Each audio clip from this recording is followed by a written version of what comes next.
preparing to live stream. This meeting is being live streamed, so I think you're good to go, Graham. Great.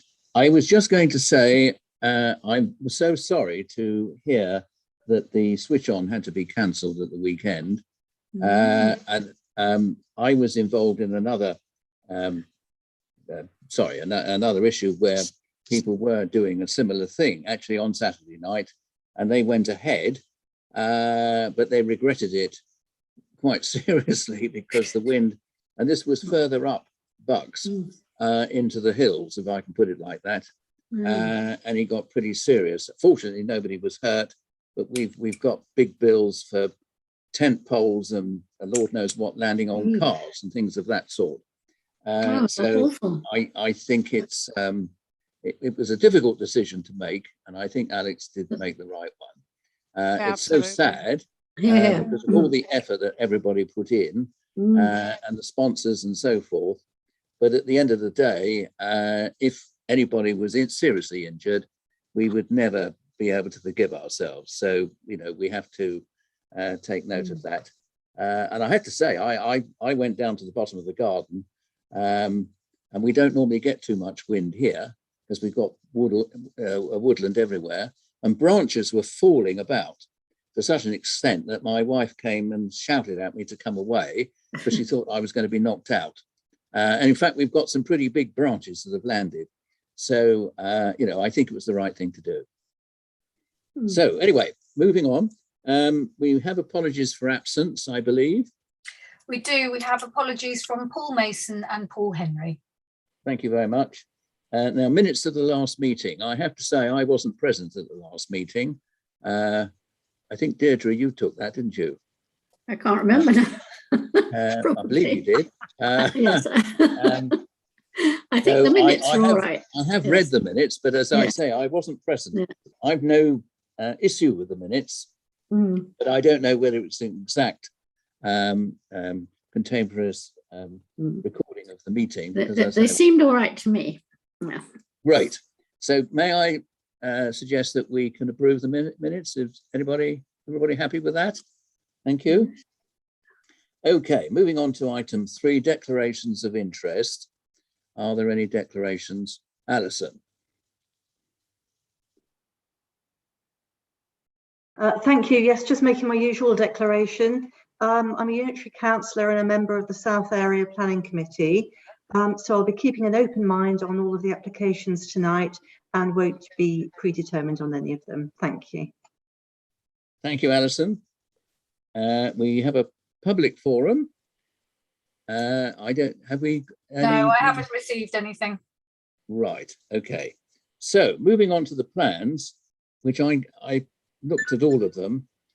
So I'm sort of going to go fairly rapidly through them actually, because there's only a couple of items I think which have got any contention.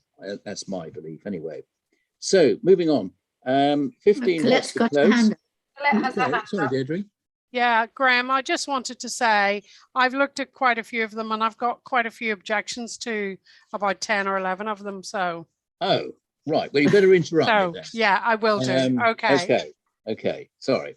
Right. 15 Hotspur Close, part single, part 2 story, rear extension, first floor side extension, front and side sun pipes, conversion of existing attached storeroom to living space and changes to windows and doors. I've looked at that. It is similar to other applications in respect of properties in Hotspur Close. I didn't see anything contentious there, unless anybody else does. Okay, so I think we could, no objection to that one. Okay, 83 Lebra Lane. 53. 83. 53. Oh, sorry, I beg your pardon. Sorry, I do apologize. 53, yeah. Quite right, 53, yeah, no worries. Sorry. Yes. I put my pen right through the 5s, which looks like an 8. My apologies.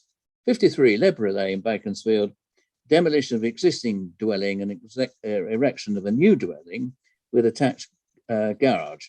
Now, this is a pretty substantial new build, but as you know, the Lebra Lane plots are fairly big. I was interested to see what the overlooking was going to be with the side windows and so forth. Couldn't see any issue there. So I couldn't see a problem. But Colette, you have. I do. I have major concerns about this, and quite a few of the ones Yeah. that have been submitted. Particularly, it seems odd they've all been submitted at the same time, but maybe they think that December's a good month to submit. But I did think that this was far too large. It extends beyond the sight lines of the neighbouring properties on either side, and I also have serious concerns about the windows on the first floor on both sides of the property. So that would be an objection that I would make. Okay, they're not floor to ceiling, are they, the windows? What, Sorry? The windows that you're saying, it's presumably overlooking other properties. Overlooking either side, Yeah, so yeah. either neighbour. So I would have a privacy concern. That's obviously up to the case officer Yeah. to have a look at the angles and make sure that the privacy is being. But actually, the extension of the sight line at the back, at the rear of the property, is far beyond the neighbours on both sides. It is. That Yeah, is so true. I think, you know, just from the point of view of that, it's a huge dwelling going in. And if I was a neighbour on either side, I don't understand why they haven't expressed a concern. I personally would object to that, just Okay, so sheer size and scale. okay, so what you're saying is it's an overdevelopment of the site. The rear site is going beyond the building line, effectively, is really what you're saying, yeah? Yeah. And your concern is also the windows on the first floor? First floor, yeah. Are overlooking. Yes. So there'll be an issue with There may be an issue regarding privacy. Okay. Yeah. Anybody else got any comments? It's funny if nobody's objected there, isn't it? Not really, Deirdre. This time of year, I think this is fairly low. Excuse me, sorry. It's fairly low on the list of priorities, even if they've had a letter from the council. You know, I don't think they, And as Colette said, actually, the contentious items always get shoved through in December. Of course they do. Yeah. That's historic. You're quite right. So we're going to object then, really? Yeah. We haven't really got much choice. Okay. Is Tracy taking the minutes? No, I'm taking the minutes. You're taking the minutes. Or she'll check them off the video. Okay, fine. If I don't do a good enough job. Okay. Yep, that's fine. Thank you. Right, moving on. 69 Horseshoe Crescent, part single, part 2 story side and rear extension, front dormer, 2 rear roof lights, door canopy, extended vehicular access, new front fence and associated landscaping. Now, this is, as you probably know, the Horseshoe Crescent, the land is pretty limited, so the footprint's pretty small. But there's been a design and access statement made in this on this property, so they have actually spent a little time looking to decide exactly what they're going to do. There are other properties, unfortunately, on if you like, on Horseshoe Crescent that have been allowed, and I suspect this one probably will. Colette, have you? I thought it was fine. Yeah, I didn't see an issue with I it, thought, to be I didn't honest. think that was too bad. Yeah, okay, great. Moving on, 161 Cherry Tree Road, 2-story rear extension, new pitched roofs, the front dormer, windows, conversion of attached study to storage, and change from window to garage door and a new side window. I didn't have any comment really to make. Right, you've got a comment to make. Sorry, I'm going to be a pain this evening.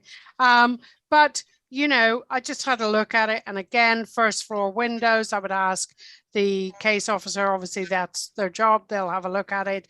But I was worried about the privacy. It's obviously, again, very large. And again, it's extending beyond the boundary. So it's the same issues again. I've actually put in a objection already online as a personal objection. And I just think we need to keep a really big eye out for this sort of overextension. Yeah. Right. The only issue I would suggest is that the other properties in Cherry Tree Road have been passed. This one I don't think is very much bigger than the others, but I take your point. Well, it's a lot bigger than either side. So it's a Oh, lot it is, bigger. indeed. It's, Yes, it's extending way beyond the boundary of either Yes. neighbour. Yeah. So obviously if the case officer believes that that's okay and they take the whole street rear and they take a sight line from the entire street and they say it's proportionate to things that have gone before, but I can only go on what we've been given, and that is we've been given the property and the property on either side of it. Yes, as you rightly say, the properties on either side haven't been developed. Yeah. Essentially, but if you go down further down Cherry Tree Road, there are others of a similar ilk to this one. Yeah. And actually up towards Mayflower Way as well. It's only around the corner from me, so I know most of them. Sure. But anyway, good point. So what we're saying is the development is overdevelopment, gone beyond the building line again. Yeah. Yeah, extending beyond the boundaries. Yeah. Yes. And the first floor windows, again, overlooking may inflict a lack of privacy for next door. Right. Okay. Fair enough. It's so much easier with Berks and Lebra because of the plots. But anyway, there we go. Yeah. Okay. 15 Fernhouse Close. Sorry, Lexa, was that okay? You picked that up. Yep. 15 Fernhouse Close, Beaconsfield. Single story rear extension and insertion of a side door. Haven't really got any issues with that. I don't. Anybody? No. Okay. Good. Thumbs up for that one. Okay. Berks Crescent. This is the next one. One House, Berks Crescent. Erection of an outbuilding to the rear garden of the dwelling. I've read all the notes, and they are saying that the outbuilding is within permitted development, but it's got actually 2 chimneys, unusually. I'm not entirely sure. If you look at the plan, there is a picture of what looks like a dining room table with about 8 or 10 chairs round it. So I'm not entirely sure what this outbuilding is going to be used for. Do you want me to put that on the screen? Oh, yes, please. Yes, good idea. Yeah. Oh, if I can get to the right place. I can think of nothing more lovely than an outbuilding with a dining table in it. Well, yes, no, you may well be right. Yes. But the house is not inconsiderable. Exactly. Yeah, but how lovely in the summer. Open the doors, go down to the little house. Indeed. Gorgeous. Yes. Oh, here we are. Yes, you can see the 2 it's got chimneys. a kitchen. Yeah, lovely. Yeah. Yes, they're obviously going to live in there. Well, Is it single story? Yes. Yes. I don't think it's a granny annex. It doesn't. No, doesn't it's an lend itself to that. entertainment. It's But just a little it could be entertainment. changed into a small house, though, couldn't it? It could. So I think we should put some condition on it. Correct. We need to ensure that this building with the existing property is treated as one unit, and it's not going to be sold separately. It's a bit unlikely because it's at the bottom of the garden, and we're looking at the plans. They haven't altered the drive or anything like that to go around to this property. No. But they could in the future. But they could easily in the future because they do that without planning. Yeah. So, okay.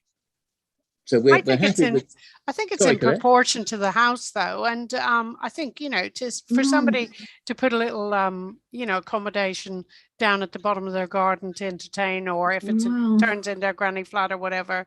I think, as you say, as long as we just say it's to remain as part of a single dwelling, then absolutely fine. Yeah,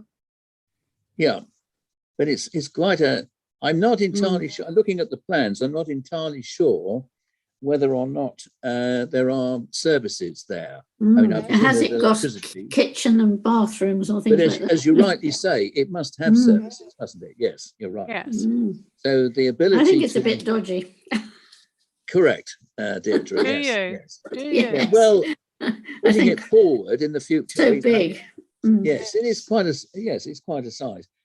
I mean, again, I mean, we've seen lots of planning up there. There was one in Beechwood there not that long ago, where that was an annex for the parents, and it had a clock. Actually, it's a very. I mean, I've been along to see it. It's a nice building where they put their parents in, and it's completely self-contained.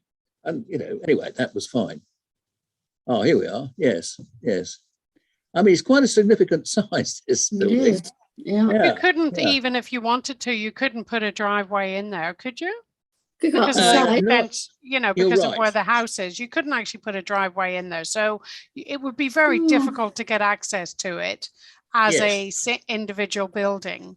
So, I mean, if you know, Unless I'm they all in build favor. behind.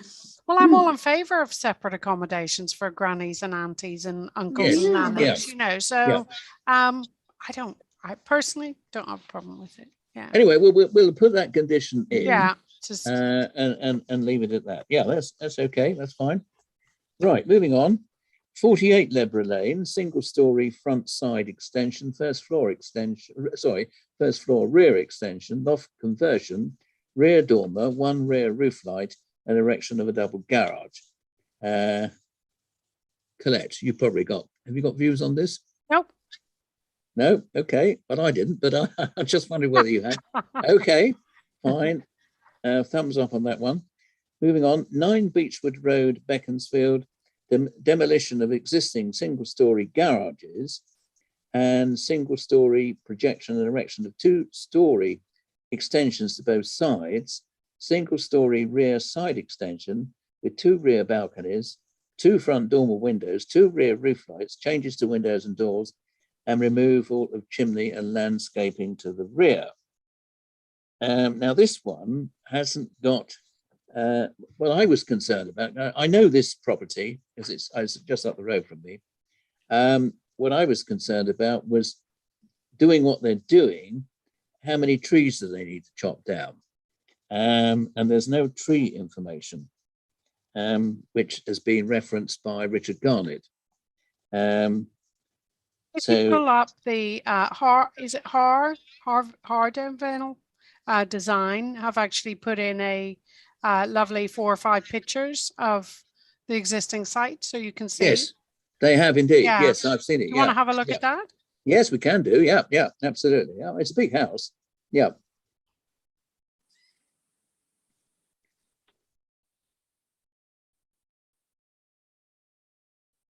You're on mute, Alexa. It says there's an ecology and trees checklist on the documents there. You said there wasn't any tree information, but there is a report. I haven't opened it. No, what? Sorry, Alexa. Richard Garnett said that there wasn't really any. I was only reading his email. I don't know whether I've got it here. Which one do you want? The proposed plans? There's one which is an images, just images of the actual site. Yeah. Not sure if I'm on the right one. 4243. Let me just check I'm on the right one. 4243. Documents.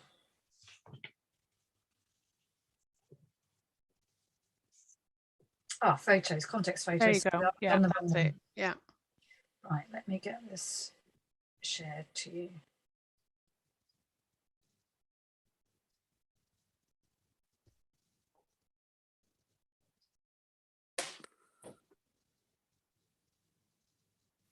So if you scroll down, you'll see some nice photos. There you go.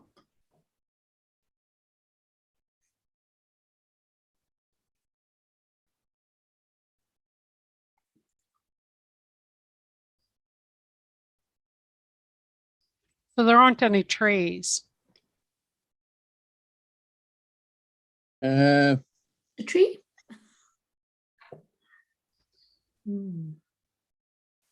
A tree. We've got a tree. There aren't any trees immediately adjacent to the property. You're quite right. Yeah.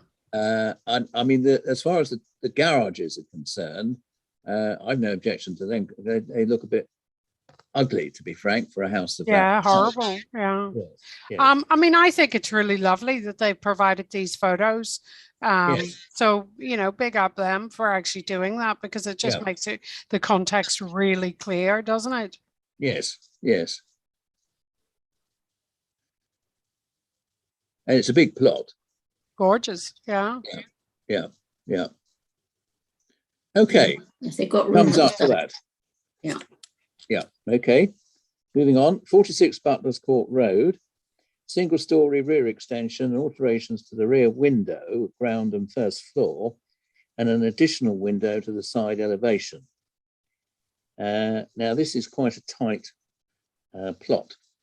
An additional window to the side extension slightly worried me. Colette, have you got any views? No. Right, okay. Yeah. I mean, again, in Butler's Court Road, there are a number of other developments of a similar type. So I don't see we can really object. Okay, thumbs up for that. Moving on, Wilton Hollow, unusual This is name. an odd one. Sorry? This is an odd one, isn't it? We're knocking It down is, indeed Yeah. so, yes. Didn't quite understand it all. Wilton Hollow, Amersham Road, demolition of 6 garages, various outbuildings, erection of building containing 3 apartments, excuse me, with associated access, vehicular and Flat, cycle yeah. parking, refuse storage and landscaping. Now, this particular wing is to the right of the building. And in fact, I don't think you can see it from the road. And they've said that they're going to build it to fit seamlessly with the existing building, which I think is 3 stories. Yes, it's 3. I believe it's 3 stories. And next door, they've done a similar development with apartments. I don't know whether Alexa can get that coming up. That's it. Yes, you can see that brown shading there. That's the building they're proposing. But they've done another view with next door. I believe that's right. Actually, there are 2 in the Amersham Road, unless I got that wrong. I think next door has been developed. Anyway, to my mind, it didn't seem a particular issue. Yeah. Colette. Yeah, the next door neighbor has complained about the siting of the refuge stores either side. So if you look there on both sides of the property, and I don't understand why those refuge stores, I can understand they want to drag them out to the front, but I don't understand why they're not beside the cycle lane or something, especially as the neighbors have pointed out, it's right next door to their boundary. So they've actually put in a photograph, I think, or they've put in a plan which shows that their little conservatory next door will now suddenly have the entire flat's refuge next door to the conservatory. And, you know, if it was my conservatory, I would be absolutely furious. You know, the thought that the day before bin day is going to be, you know, stinking to high heaven in summer. And they've quite rightly pointed out that there are plenty of other places for them to put that refuge stores. And in particular, look at the space beside the cycle lanes where they're putting the cycle racks. Yeah, you're right, Colette, but presumably at collection day, those bins have to be on the pavement, don't they, for collection? I can't imagine. Yeah, I would have thought so. Unless I don't know how big they are. I mean, considering so many flats, it might be huge. I don't know what they're like. I just think, you know, do we really want to put bins beside somebody's conservatory? Is that really what we want to do? Do we want to say that's a good idea? I think looking at the plan, they've tried to locate it at the least conspicuous place. For them, being nearest to the road. But I think, as you rightly say, the trouble is, what will happen is people will put their rubbish in the store. I don't know. I mean, they haven't got a caretaker, have they here, presumably? So somebody has got to be designated with the role of putting those bins outside for collection. And, you know, the way these things work, of course, they will forget. And suddenly we won't just have the bins, we will have sacks of refuse beside the bins because the bins are full. Yeah. So I think we can make the point that, for instance, where you see in the front the new tree planting, they could actually move the trees over a bit and perhaps put a store there with some wood or something. Make it, don't just put the bins, but put a little covering around the outside of the bin so it doesn't look too bad. To really encourage, because people just won't really want to move bins too far. That would be my feeling. But yeah. So I don't know, should we make that point? Yes, absolutely. Yeah, I mean, as far as the rest of it's concerned. Lorna has her hand up, Graham. Sorry? Lorna has her hand up. Lorna. Oh, sorry, Lorna. Where's Lorna? I can't see Lorna. Hello, Lorna. I haven't seen you this evening. Hang on, I've got to. You're on a. No. Hang on, Lorna. Yes, I can see you. Hi, Lorna. Hello, Graham. Thank you. Yeah. I just don't understand why the next door neighbours can see the bins. Is there not a fence or something there between the two properties? Yeah, I think what they're objecting to and what they've said in their letter. Do you want to pull the letter up, Alexa? What they've said, please. What they've said is that they are annoyed about the fact that the bins are sited right next door, whether there's a fence or not, to their conservatory. But they won't see them. It's an issue for them. Okay, but if you, I think they've got a point. There you go.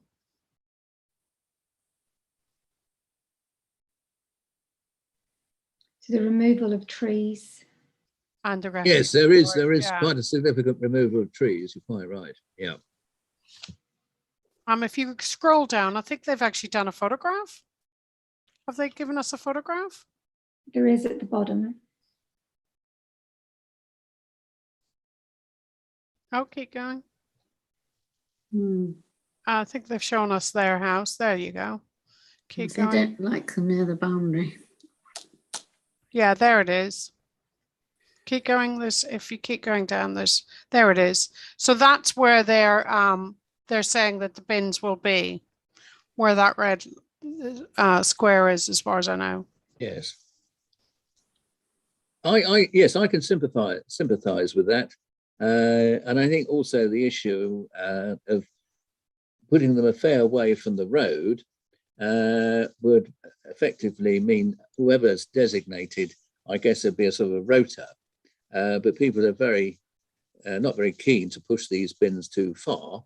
People will forget, and then before you know where you are, you've got plastic bags and you've got issues with vermin and Lord knows what. So I think that's a good point. Yeah, and they could actually put them in the front between the trees if they erected a timber surround around the bins, so that when you look at the property from the road, all you see is a sort of timber surround with trees either side.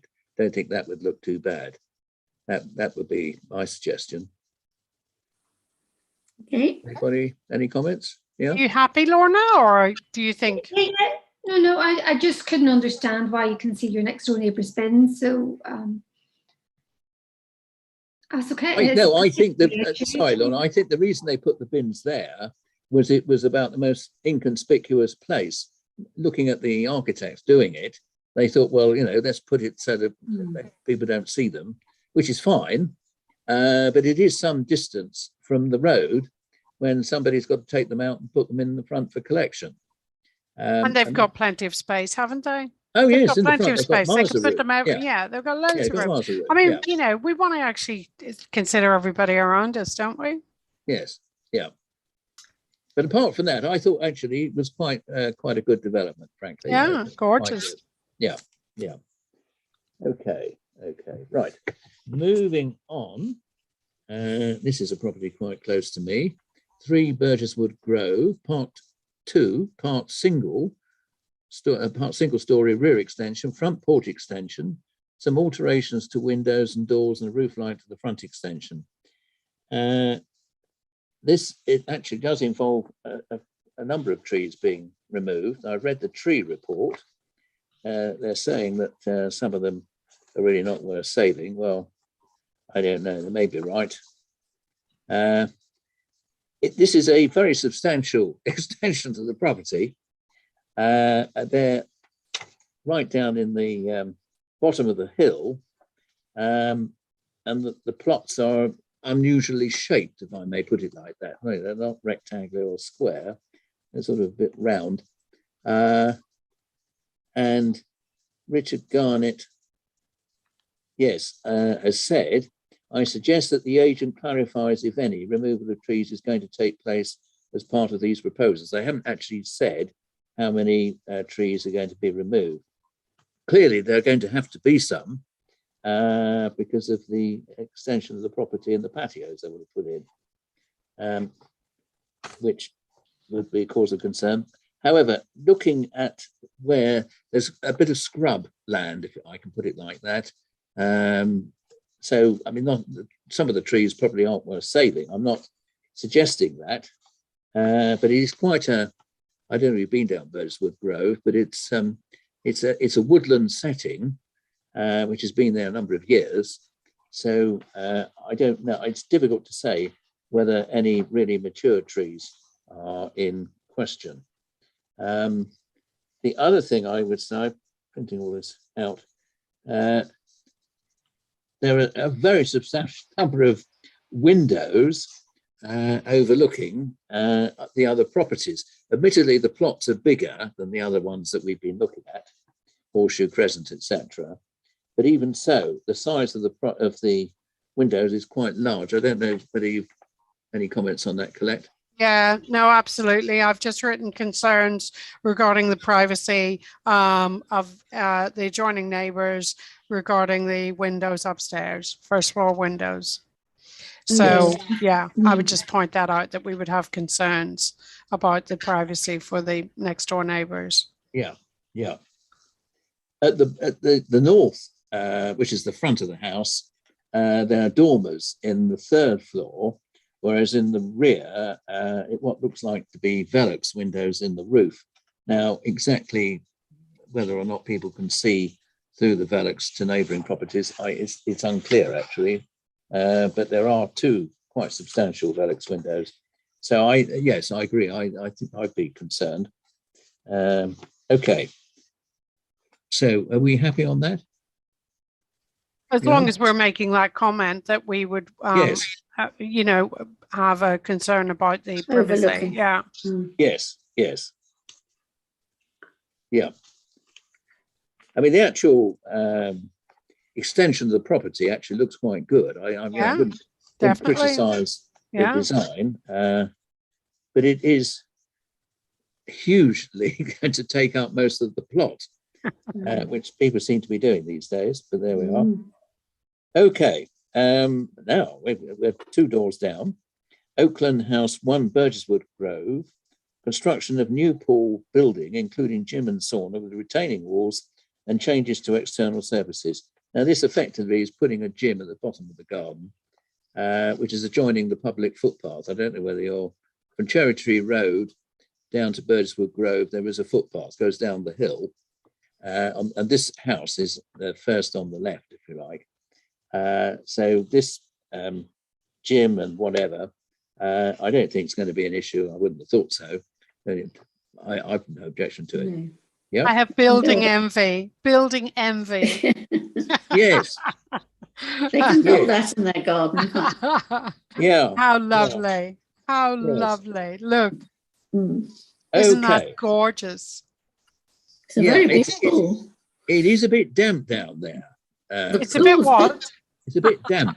Damp. Even damp. Yeah, if you go down there tonight, you'd find it. No, it's not been raining today, is it? No. Anyway, when it rains, I can tell you the land is pretty damp down there. Foggy. It's not ideal for health. I mean, if you've got any problems with breathing, it's not ideal. But anyway, the folk there, I presume, are young uns, obviously. What with the chlorine activity going on? Well, yes, indeed, on the swimming pool. Yeah. The other issue that they're going to have, it's an open swimming pool, And I mean, my next door neighbour here, he has terrible trouble this time of year with all the leaves going in. Now you can put a cover on the swimming pool. No, he should put a cover on. Which Yeah. but he does. But then when you take the cover off next March, you'll be amazed how many leaves are crept underneath the cover into the pool.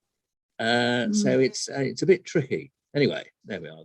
They'll find all that out. We'll let them worry about that. Yes, yes. Okay, moving on. Not ideal. 121 Hotspur Top Lane, Beaconsfield. Demolition of existing house and garage and erection of 2 semi-detached dwellings. Now, I think we've got 2 letters of objection to this one. It's yeah. I mean, I can see why the developers want to put 2 semis in there. There's 6 car parking spaces, which the highways guy is happy about. But I don't know whether he's actually been down there in the winter, because it's on the edge there. And if you've got any ice, I mean, you can forget getting your car out because it will swing all over the place. Oh yeah, there we are. Yes, you can see where we are. The semis, actually, in terms of the height, the roof line, are not too bad, to be fair. But they do extend a long way back beyond the building line of the other properties, which is where the objections have come from. It's a difficult one. They're quite a good design, I have to say. From looking, but it's a bit of overdevelopment, isn't it? But it is an overdevelopment. Into... I would definitely prefer to see a single. Alison, yes, you've got a comment. Yeah, I think previously when this site came before us, I think a couple of us actually called it in. Yeah. Yes. Colette, did you call it in previously? Yes. Yes, and I did. So And I've already put an objection about this on the portal because I just think it's massively overdeveloped. And as Graham said very rightly, you know, the fact that they're putting so many cars on there, it's just not a suitable plot for two dwellings. I mean, in terms of traffic, and also I'm not sure how accurate this is, but one of the neighbours has said that it's 7 meters beyond the actual building line.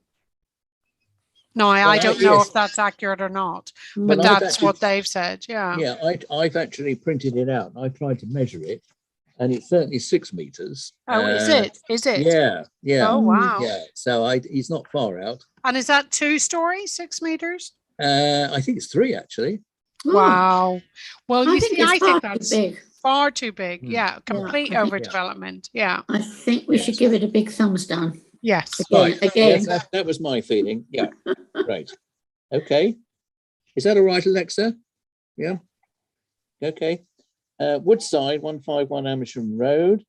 Outline application with demolition of existing dwelling and construction of residential building comprising 6 flats with associated parking and access.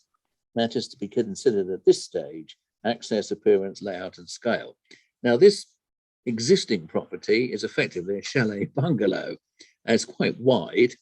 And actually, I think I'm right in saying that that's 153, which is next door, has actually been developed for apartments, which is why I imagine that this has been applied.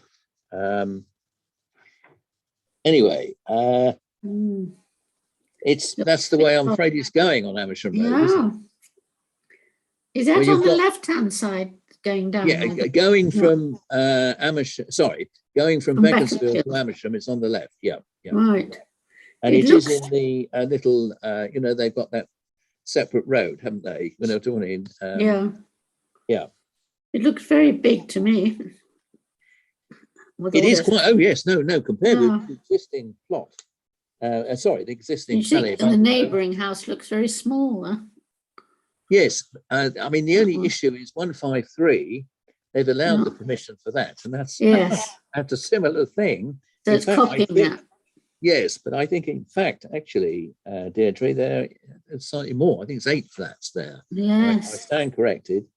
but I believe so. But that small house next door will be the next to go, won't it? Yeah. Yes, yes, yeah. But it's a yeah. good place for flats, isn't it? Yes, it is, because you know, the overlooking bit is not too much of an issue, and at the bottom you've got what's his name, haven't you? The road, isn't it? There aren't houses at the back. Further up, Isn't I that think it's Ledborough Gate? Ledborough Gate comes down, yes, Yeah, but that's it is right. quite a way away, isn't Yeah. it? Yeah.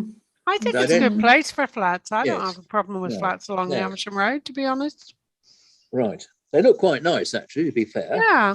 Uh, What about the traffic onto the road? Because it'll be a lot more cars coming out, won't it? Indeed. Onto the Amersham Highways have looked at it. and Highways they- have said all right. Yeah, Yeah. they have. Oh, They've been well, down to we look. can't I think argue by with them. virtue of the fact it's got this separate road, you know, this little Yes, road not off right out into it. Yeah. is what's they've accepted that to Mm. be okay.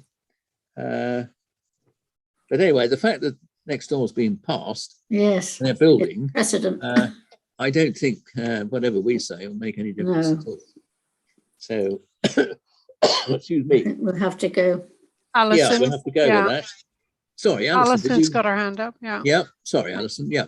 I think one thing that we could rightfully question is whether or not there's going to be any affordable housing provision, because the application doesn't include any. No. And I know that there's always an argument to be had over it, actually, but I think we could quite rightly question whether affordable housing provision could be included in this application. Yes, yes, you're right. Depends on the size of the development, doesn't it? I mean, there's 6 flats here. But anyway, They're yes, not we could- obliged to. They're not obliged to do affordable No. housing on 6 No. flats, are they? So No. Well, No. it depends on the size. So I think Yes. it's yeah, they worth- wouldn't be for this site. for the size. Not No, not I know, but they wouldn't be for this site at this size. They're not obliged to put affordable housing in what on is- this site, as far as I know. What is the size? I haven't got my notes, but Okay. I can That's why tell we you. need to Yeah, Question. yeah. There is I think on here there's a design and access statement, which I think tells us it's actually not that huge.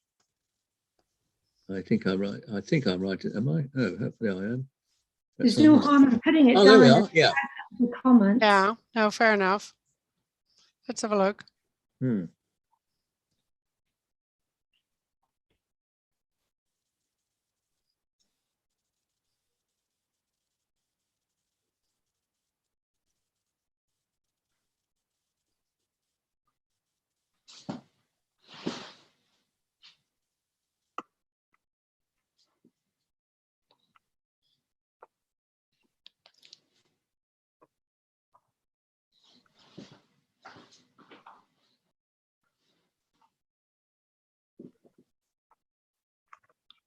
Low ground We floor. haven't got any dimensions at the moment, have we? Yeah.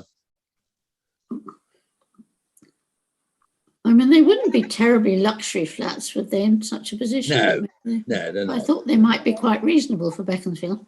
Yeah. Right. No, they haven't. They haven't included that, so we don't know. Anyway, we could ask. There's no harm in asking, but I suspect it's under the ceiling. Threshold, yeah. Yeah, the threshold. Yeah. Okay. Now, just moving on to the Please. last one, 7 Amersham Road. This is a variation of condition 14, approved plans of planning permission, PL/19/2688/FA, demolition of the existing dwelling, erection of 2 semi-detached dwelling houses, incorporating new vehicular access to allow reduction in width of left-hand dwelling. So this has already been approved. Anyway, the variation I haven't got any issue with, unless anybody else got any comments to make. I think it makes a huge difference, really. Colette, any? No, it looks fine. Yeah. Yeah, right. Okay. Right. So just moving on. Trees. I've had a good look there. I don't think they're knocking any forests down by the look of it. So we can hopefully leave it in the very capable hands of Mr. Garnett who hopefully will get out of his office and actually be able to go around and have a look at some of these sites to see what's what. I have to say, round here, when I sort of walk round the block, there's certainly, at least if I go around 3 days a week, as I'm supposed to do my exercise, 2 of the 3 days, there are chainsaws going galore. So there are a lot more trees being chopped down than there are new trees being put up, which I do think we need to be aware of. I'm not saying that the trees that they're chopping down are, magnificent 600-year-old beech. I'm not saying that. And there is obviously a number of trees which have died or whatever. But nevertheless, the whole character of Beaconsfield is beginning to change. There's no question about that, in my view, particularly around this area. Whereas, certainly when I moved here in long time ago, 84, that was the reason I moved. And that's why the road is called Burgesswood Road, got a wood at the bottom, which we've left as it is. But a number of my colleagues and people in Westfield who've sold their plots and put 2 semis on, which have all been approved, have applied to cut trees down. We're talking 10 or 12 trees a time. And some of those are quite big. I'm quite surprised, actually, that they've been allowed. Oh, crikey, yes. No, you're absolutely right. On that note, well then perhaps as a town council, we could put a very, concise letter together to Bucks Unitary, and perhaps Alison, you could advise on this, where we ask them if they could introduce a policy for 1 down, 1 up. So if you take 1 down, you have to plant 2 or whatever. That's already there, actually. If you so take what one is down, the policy on it then? Well, if you take 1 down, you're supposed to put another one in its place. But I'm afraid... So is that actually happening? No, it's not. Okay, really so maybe we should be making that point. Yes. We have done this in the past, but you're quite right, Colette. We should do that. Your cat has arrived. Sorry? Your cat has arrived behind you. Oh, right. Okay. Oh, my cat. Oh, sorry. What's your cat? What's your cat's name, Graham? Lola. The cat's called Lola. Yes, Lola. As she opened the curtains, it was quite mysterious. Yes, no, she's been sleeping on the window ledge. Yeah. Alexa has her hand up, Graham. Right, Alexa. It was just to say, if people do follow the actual processes and check with the tree officer if they're in a conservation area or if they're somewhere where there are tree protection orders in place, the tree officer will always advise, especially if we've had incidences where we've had to take down diseased trees, and not only will he advise that yes, you have to replace it, he'll also advise when is the right time after you've removed that tree, what species is a good one to replace it with, and he's really useful. I think it's difficult to police what you're talking about, because if you have a garden with big trees, like you've just said, lots of trees were damaged in the wind last week. You do have to do work on trees all the time, and we certainly do in the town council, because we've got a lot of woodland. So it is difficult, and it really depends if people follow the rules or not. So you can make the rules, but people sometimes go around them. Yes, I think I still think it's worth us asking who's implementing it and when in this area. It's implemented, as I say, if you make an application on a tree that's got a TPO or it's in the in a conservation area, then that advice will be given to you as a result of that application. Also, and if you don't follow it, you'll be fined. You'll be fined. Maybe okay. Well, then maybe if you don't mind, I'll go away, Graham, and find out how many people were fined in the last 2 years. Well, I can tell you that. None. Yeah, no, I know that already, but I just want to confirm it. Yeah. There are. It does happen. But no, you're right. Yeah. You're right, Alexa. I mean, when what's his name, Holmes, across the road from us, they did a development. This was it. That was the reason for TBOs being brought in. They cut down, goodness knows how many trees in 1994, 95. This was at Christmas, when of course nobody could get hold of the council, because otherwise they couldn't do the development. And they were fined, I think, either 50 or 100,000, I can't remember now, which is peanuts to them. I mean, they're put up. Yeah, it's not a lot of money, is it, when you're looking at, yeah. So it didn't make a jot of difference. So people are prepared to do that. Deirdre, sorry, yes. I just wondered, since we're a bit vague on the subject, would it be a good idea for Mr. Garnett to come and talk to us on one meeting or one day and explain to us exactly what the rules are? I can write to him and ask. I think it would be very helpful for us to know, because we want to keep Beaconsfield green, and it would be quite nice to know exactly what we can do and what we should be looking for. No, I do agree. I think that's right. I mean, to be fair to him, he's got a pretty onerous job as yes. sole individual. Well, I don't think we'd be arguing with him about his rules and regs, but just on how he applied them. But just if he could advise us on what to expect and what exactly the rules were, so we wouldn't be questioning him, perhaps, you know. Yes. But certainly, I mean, if you take Westfield Road, there are two developments going on there at the moment, and a very significant number of trees have been taken down. Oh yes, I mean, in terms of lorries, you're talking about 10 or 15 lorry loads of trees. Yeah, and it's all been allowed. Don't get me wrong. You know, they've had the permission. They put two semis on a very wide plot, and you could see why they've had to take the trees down, because they can't put the garages up. That's the normal reason. You know, the garages at the side. And so they've had to take the trees down.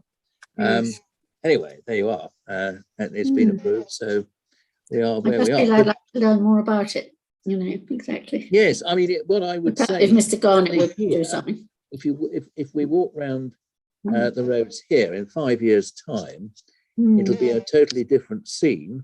Thank goodness, with all the effort everybody put in, that we got rid of that 5G mast at the end of the road here. Yeah. That would have been appalling. Would have been horrible. But nevertheless, there are a number of trees being cut down. So there we are. But okay, let's get Mr. Garnett if he's able to. That sounds like a good idea. Colette. Yeah, just I just want to say how absolutely delighted I am about the beaches proposal being kicked out at this stage. I'm just couldn't be more happy, and I'm just you know, it sort of makes it worthwhile being a town councillor when things like that happen, because it is lovely, isn't it? No, I do agree with you. It is, but there were two people that voted in favour. I thought it was 4. Was it 4? I stand corrected. Sorry. Was it 2? Sorry, go ahead, Alison. I don't know. I wasn't there. Actually, Alison probably knows the exact numbers. Yeah, seven councillors voted against it, 2 voted for it, and 2 abstained. Abstained, yes, which is a vote for, isn't it? Yes, well, they abstained for whatever reason. But I would be interested. I think one had spoken against it, and he had to excuse himself. Okay. But I don't know that. No. Okay. No. So I would be interested to know why we had the 2 that voted in favour. I don't know them. I would just be interested to know where do they stand? The 2. Yes. Do you know the names of the 2 people who voted for it, Alison? Beth was one. Can I suggest that we close the meeting at this point and you can carry on? Indeed. Okay. Indeed. Alexa, before we close the meeting, can I mention another application which wasn't on the list? Okay. It was the application for the monthly market, the farmers market, to be able to use the green grassed area in front of St Mary's Church in the Old Town. And they wanted to be able to use the grassed area in addition to the sort of car park area that they use. And I know that some people in the town have been unhappy about that, because when they were allowed to do it during the special COVID rules, the grassed area became very churned up and muddy. So I did wonder if we had a view on that. I can give you the reference number. Please. If you want it. It's PL/21/4070/SA. Hold on, give me that again, please. PL21 as normal, and then 4070/SA. Okay, give me 1 second. So why is that not on our list then? Well, it's something, I presume it's come in late, so possibly Mm. today or yesterday or something, I don't know. Can I just say something? I think the Saturday market's a great asset to the town. It's very good indeed. And it was just one Saturday that it poured with rain. It was absolutely diabolical. And they all moved on to the grass bit to try and, and set up tents, things there. And it all got totally churned up. It looked like the Battle of the Somme. It was unbelievable. So I just think maybe that they could use common sense and not go on it if it had poured with rain. Because it was, and everyone had to leave early because they was slipping all over the place. It was horrible. But I would support them because I think it'd be a shame. So this came in October. Mm. Should that not have been seen at the last meeting then, or Alexa? I don't know why it hasn't been included. Perhaps it's a different type of designation, but I'm not entirely sure. And it's a lawful development certificate, isn't it? It's somewhat different, I suppose. Yeah. And it has got very big because of the COVID, that a lot of people like shopping out of doors now, so markets are doing well. Yes. They have the landowner's permission. Have you looked at this, Alison? Yes, I have. But I do still think it would be relevant for us to make a comment if we wanted to. Oh, it's saying it's permitted development. That's probably why. Yeah. Well, yeah. I mean, perhaps they should be required to put boards down if it's very wet. So if it's permitted development, does that come within our scope or not? Well, I think the argument is you can question whether or not it is actually permitted development because, applicants can say anything they want in their application. It doesn't mean to say that they're right. So, we're perfectly entitled to have our own view on it. So they took pre-application advice asking if planning permission was required, and the pre-application advice provided by the planning authority, by a planning officer, was that planning permission was not required, which would indicate that it will be permitted development. I still think that we can say what we think about it if we think that land is going to be destroyed. Is that common land, Alexa? You go to the very first paragraph that you flick past. It's Hall Barn. It would be owned by Hall Barn. It's the grass bit in front of the church where people sit on benches and things, where the war memorial is. That's right. All the land is in the ownership of Hall Barn Estates. Yes, but do you know if it's common land? No, I'd have to check the. Yeah, because you see, this is another point which the planning officers might not have realised. Because if it is common land, I think that throws another argument into the mix as well. Which is? Pardon? What is the argument? Well, if the area is being covered by market stalls, then it's not available as common land. And also if the grass is being destroyed, then after the market's moved on, people can't use it to sit out and so on. But it did grow back again quite well after it had been so muddy. It's quite nice now. But I think perhaps they should have wooden things to step on. Yeah, actually, the other thing which I'm involved with a thing called Cop Hill Climb. I don't know whether you've heard of it. This is a motoring event in Princess Risborough. And we have a similar situation where we occupy grassland, which actually is owned by the local school. And it's only a weekend a year, but we put down this nylon block things so that it's used as a car park apart from anything else.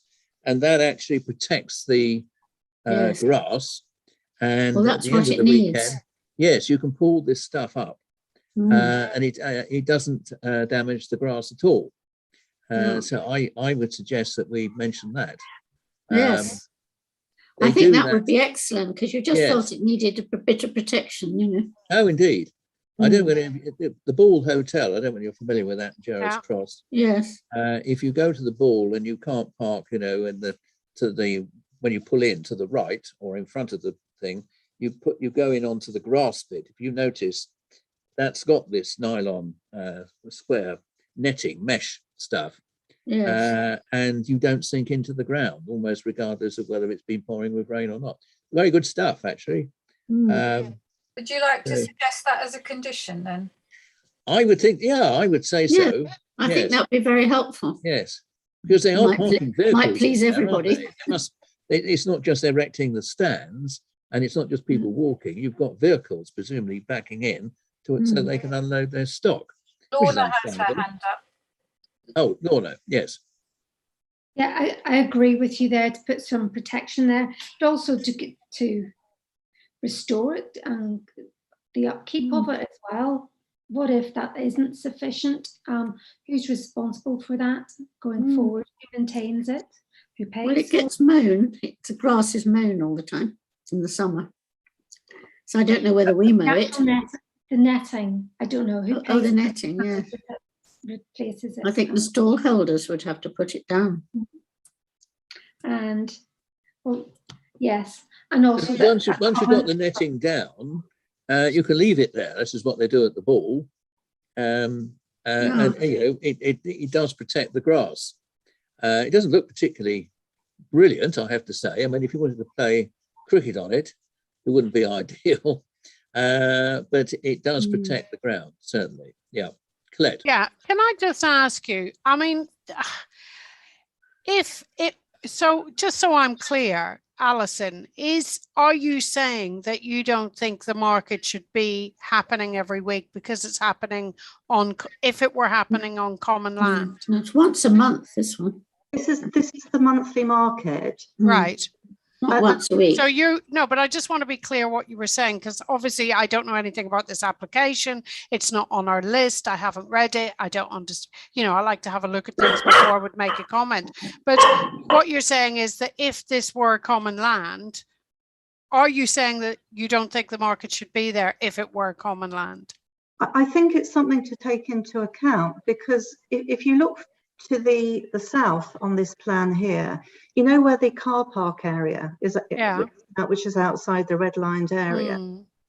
Now, I know that car parking is a completely different issue, but once a month it might be preferable for the market stalls to go on the car park if they wanted extra space, because at least then it wouldn't destroy the grass. And that might be a better, you know, solution and compromise. Yes, that's a good point, actually, Alison. Yes. I thought they were on the car park anyway. I thought they were on the car park. Yes. Right. I thought the market takes place on the car park. Yes, but if you look south, there's further car parking. Yeah. They should go further down. But the market actually covers that whole area, doesn't it? They usually do. Every other, once a month it does. Yeah. Well, no, because they've got the red-lined area shown there. Well, they might have it on there, but if you actually go down to the market, you can't park anywhere along there when the market's on. No, if they stop parking. Well, they do. But if you read I suggest you go away and read the application, Colette, because then you might be, you know, better appraised of it and know what's going on. I think that belongs to. Well, it wasn't on my list, Alison, so I couldn't read it. I mean, you know, if it's not on my list and it's permitted development, you know, we can comment all we like, but at the end of the day, if they're saying this is permitted development, then it's not in our scope as a town council. Well, it's whether or not we agree with what they say. We don't always have to agree with what applicants say, do we? So all I'm saying is you might want to go away and read it and think about it.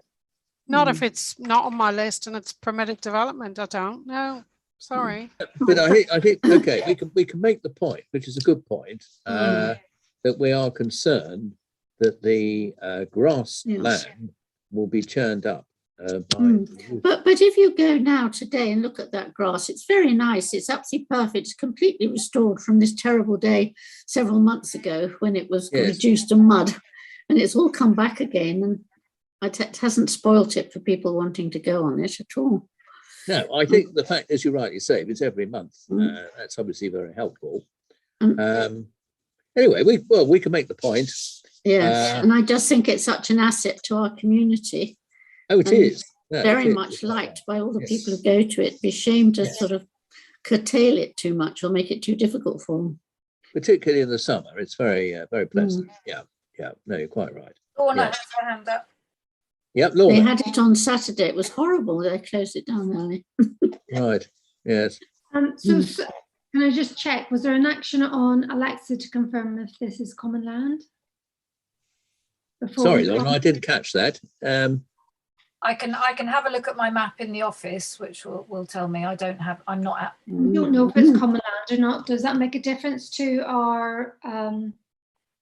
It may make a difference to what you want to say, because Alison's quite right. If you are curtailing access to the common land, that would have an effect. You know, if you wanted to drive your sheep across the common land and you had a right to do it, then putting down plastic matting or something could interfere with your rights on common land. So there are sort of ancient rights relating to common land. It gets a bit more complicated when we start looking at things like the waste of the manor, which is slightly different. So I'd have to look at my map to see whether it's common land or not. But I can let you know that tomorrow. If you go underneath the red patch where it says car park, there are all sorts of signs there saying it's private, belonging to those cottages that go along, and they get very cross if you park along there. So I don't think it really is a car park. I think the car park's in the red square at the top there, not the very, we're beneath the road to the Masonic Centre. The lower bit all seems to be private and belongs to the houses, and it's gravel. I think part of it does belong to the houses, but I think part sort of of it, wider bit than that anyway. Yeah, I think part of it, the public can normally park there. Perhaps a bit on the outside of it, but on the inner bit, they have all notices up, no parking. They do. I'd be interested to know what the congregation of St. Mary's and All Saints think about that. It's lovely, like a lovely little park, the grass bit. It's very nice. This is the Saturday market, isn't it? Saturday yes, one. the farmers market. The Tuesday one goes on the lower bit. Yes, it won't interfere with the. The Tuesday one's a lot smaller. Yeah. Yes, it's about a quarter of the size. Yeah, it is. It is. Yes. Yeah. I think the we have to respond. Sorry, Lorna. Sorry, I don't have an answer for that. Sorry.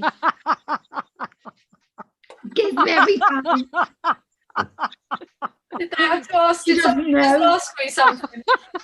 So Clark, can you? When do we have to respond to this? When's the deadline? So, I just got the wrong one. No, cancel. There is no response, is there? Because it's already been given its, hasn't it? It's been given its certificate, hasn't it? 14th. Oh no, 14th of December. December, yeah. We've got time to. Well, it's interesting because it doesn't have any consultation, so that's. Yeah, because it's permitted. Yeah. But we have an opportunity to give our comments. We have to do something to support them, but you can comment. No, I'll let you know in the morning if it's common land. Sorry, Alexa, can you just clarify for me? I'm being really, really not very bright here. But so you're saying we can comment on this even though it's not on our list and it's already considered by the case officer, which may or may not be true, to be permitted. We would still be able to comment, because this is what the point I'm trying to make is I thought we could only comment on the list that we're given. So as a town or parish council, we can make a comment on any application up to the determination date. Ah, right, okay. Thank you. I didn't know that. There you go. And something. It's not the case officer that's made a determination here. It's the pre-planning advice have made a suggestion. So it is a qualified person who's made that suggestion. So they've they've made a call that it's probably going to be permitted development, but that doesn't stop you from making a comment or a suggestion. Okay, thank you. Excellent. Any other business? We don't have any other business anymore, Graham. You're not allowed. No, sorry. Right. Anybody got anything else to say? No? Excellent. Well, enjoy Happy your Christmas. evening. Well, I don't know. Yes, happy Christmas. Yes, indeed. All right. The next meeting.